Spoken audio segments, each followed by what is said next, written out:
humor, amor, paz. Buenos días. Vamos a hablar de este asunto del 1 y el 2. Resulta que si yo pongo así, es 1, pero si yo hago así son 2. No es lo mismo 1 que 2. Claro, estoy estudiando un curso que es no dualista, o sea, de no dos, de uno, o sea, ¿se entiende, no? Uno. Bien, pero ¿qué pasa? Resulta que el curso le fue dictado a esta señora Helen Schumann, y claro, a través de esta voz que dice llamarse Jesús, y usa un lenguaje que es dualista, porque si no, no entenderíamos tres pepinos, o sea, ya no lo entendemos así, imagínense si fuera todo no dualista. Bueno, usa metáforas, ¿entienden? Metáforas. Tiene que recurrir al lenguaje del cristianismo porque la mayor parte de nosotros aparentemente es cristiano. Y tiene que hablarnos de una realidad que está más allá de las palabras, que trasciende todos los conceptos, los cuales forman parte de este sistema dualista. Dualidad significa que tienes dos, o al menos dos. De modo que cuando uno considera las religiones occidentales, la bíblica, estamos viendo un sistema de pensamiento dualista. Hay Dios y lo que son los otros, que son las creaciones, ¿no? Lo que Dios hizo, las creaciones de Dios. Y parece ser que estas creaciones nos cuentan que están separadas de Dios. O sea, está el mundo del cielo y está el universo físico, que son las creaciones de Dios que están separadas. Hay un gran conflicto que ciertamente se vuelve muy prominente en el Nuevo Testamento entre el espíritu y la carne. La carne. Obviamente hay un conflicto en ambos libros de la Biblia, porque la Biblia vieron que tiene un Viejo Testamento y un Nuevo Testamento. Hay un conflicto entre el bien y el mal. Y parece ser que nos cuentan que existen el bien y el mal y que son parte de la realidad. Bien. Entonces, cuando empezamos a incursionar en el curso de milagros, se nos dice que no, que el mal no existe. Nos lleva tiempo comprenderlo, porque en el curso Dios es la única realidad y nos habla todo el tiempo de que hay uno, de que hay uno, de que hay uno. Bien. Cuando comenzamos a hablar sobre el desarrollo del sistema de pensamiento del ego, realmente estamos hablando sobre el mundo de como si fuera real. Bien. Una pequeña idea loca, me dice, ¿no? Esa idea de separación parece ser, ¿no? Como si la mente hubiese tomado una decisión y hubiese elegido al ego antes que al Espíritu Santo, como si el tomador de decisiones en la mente, identificado con el ego, comenzara un viaje desde la parte inferior de la escalera y fuera, ¿no? Digamos, cuando está en la base de la escalera, un cuerpito, y va subiendo la escalera hasta llegar al mundo real, nos cuenta el curso, ¿no? Ese mundo real es un mundo mental, es un estado mental, en el que estamos fuera del sueño, dándonos cuenta de que todo aquí es un sueño. ¿Bien? Es la culminación del proceso del perdón.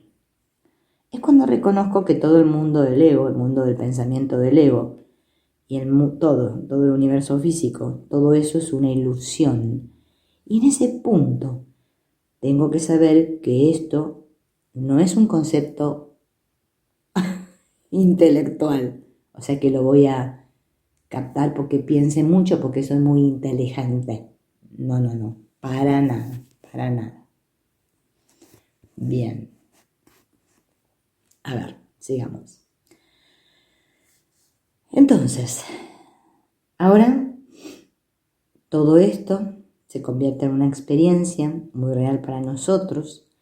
Y ahora sabiendo que nuestra identidad está fuera del sueño y todas las figuras soñadas que están aquí en el mundo, incluyendo esta figura del sueño, ¿no?, que tiene nuestro nombre, todo es un sueño.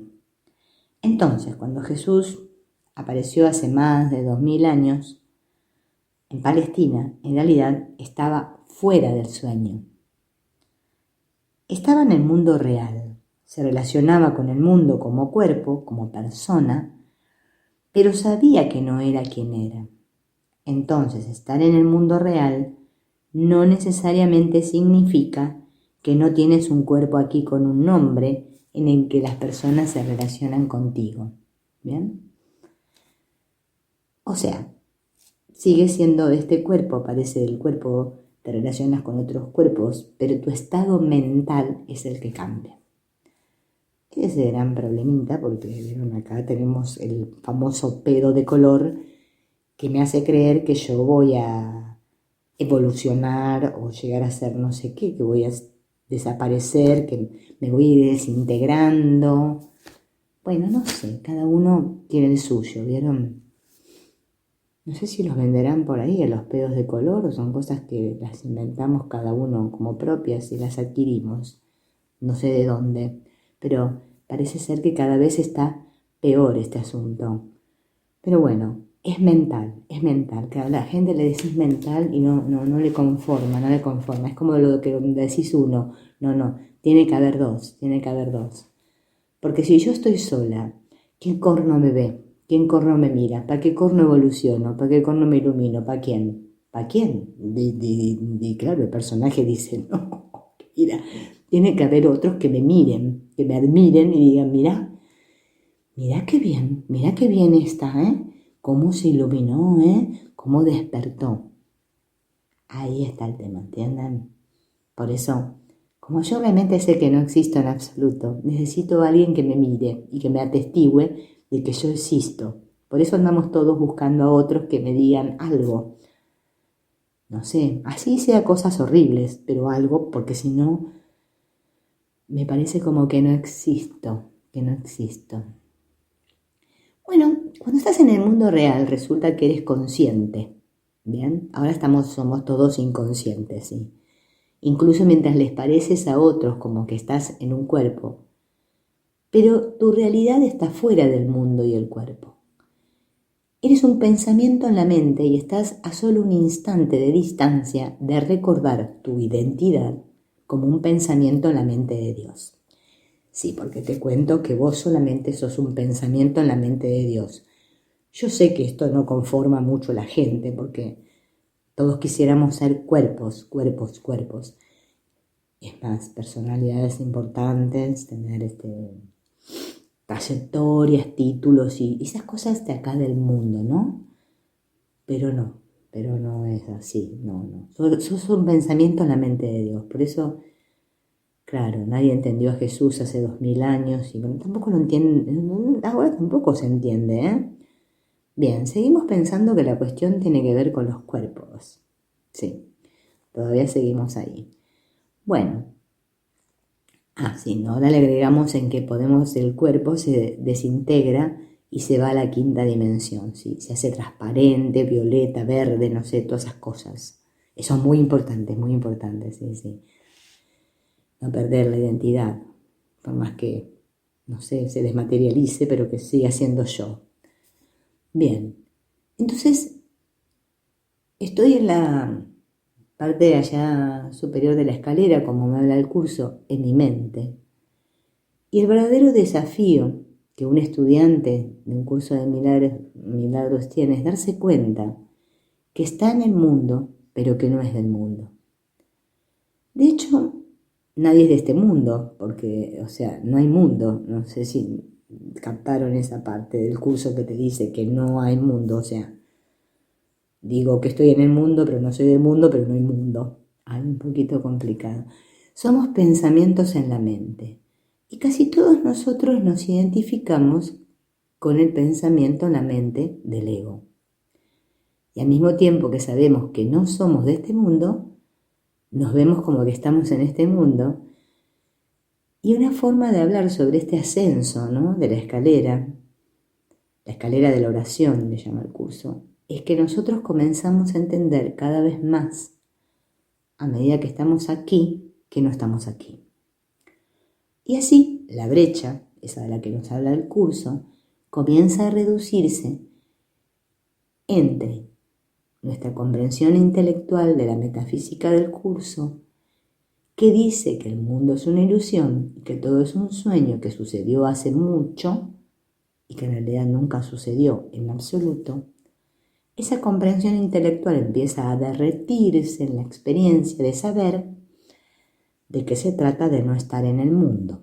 ¿Qué es no estar en el mundo? Lo voy comprendiendo experimentalmente, ¿no? Mientras voy subiendo la escalera, la brecha se reduce. Entonces, nuestra comprensión intelectual ahora se funde con nuestra experiencia. Y lo que provoca esta experiencia y lo que la profundiza en el tiempo es que a medida que lentamente subimos por la escalera, reconocemos que el mundo es una ilusión. Aunque todavía tenemos un cuerpo, pero reconocemos que la ilusión con la que nos podemos identificar es que el mundo no puede tener efecto sobre mí, porque el mundo no me puede hacer feliz, el mundo no me puede dar placer, el mundo no me puede poner triste, el mundo no me puede traer dolor.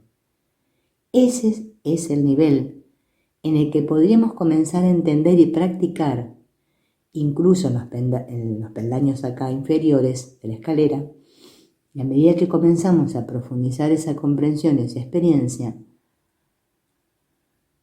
ya no le damos poder a la gente, no le atribuimos al mundo o a las circunstancias en el mundo el poder de ser causa. Ellos son la causa de lo que siento, decíamos antes, y soy el efecto de lo que me dicen o hacen. Eso es lo que decíamos. A medida que subo por la escalera me doy cuenta que no es así. Por eso es importante que mientras voy haciendo mi caminito por la escalera, que yo creo que hago, ¿no? Comenzaremos a entender a dónde nos está llevando el curso. A veces nos habla como si estuviéramos aquí y fuéramos un cuerpo perdonando a otro cuerpo, un cuerpo atacando a otro cuerpo. A veces nos habla como alguien que está allí para aconsejarnos, para ayudarnos y guiarnos. Existen muchos pasajes en el libro de ejercicios donde se habla de Dios como si Él fuese una persona que nos habla a nosotros, que nos guía. Aunque haya muchos pasajes donde Jesús deja muy claro que Dios no sabe que estamos aquí. Dios no entiende de palabras, nos dice.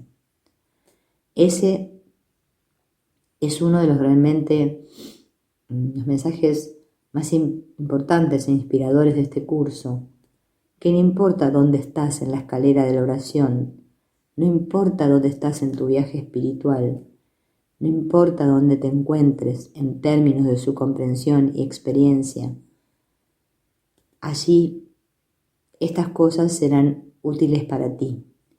Y estas cosas que sienten están más allá de tu capacidad de comprender o experimentar. El curso nos dice que el amor nos aguarda hasta que estemos listos. Y a medida que lo leas, al principio solo verás estos pasajes que son significativos, pero que no tienen sentido para ti, y simplemente los pasarás por alto. Y puede que no sea hasta años más tarde cuando vuelvas a leer pasajes y de repente te darás cuenta: Dios mío, no sabía que esto estaba escrito aquí. Bueno, eso es porque no estabas listo para verlo. El amor de Dios no excluye a nadie. Su ayuda no excluye a nadie. No importa dónde estés. Por eso es realmente importante que como estudiante del curso No juzgues a otras personas que no comparten tu comprensión o pueden ponerse las cosas realmente al revés. ¿Cómo sabes que lo que están recibiendo del curso no es exactamente lo que ellos necesitan? Y si los atacas por eso y los juzgas y evitas que aprendan por su cuenta a su propio ritmo, entonces te estás colocando en oposición al Espíritu Santo, tu verdadero maestro, quien los ama a ellos al igual que a ti, estén donde estén. Él siempre es amable y amoroso y nos acepta donde estamos.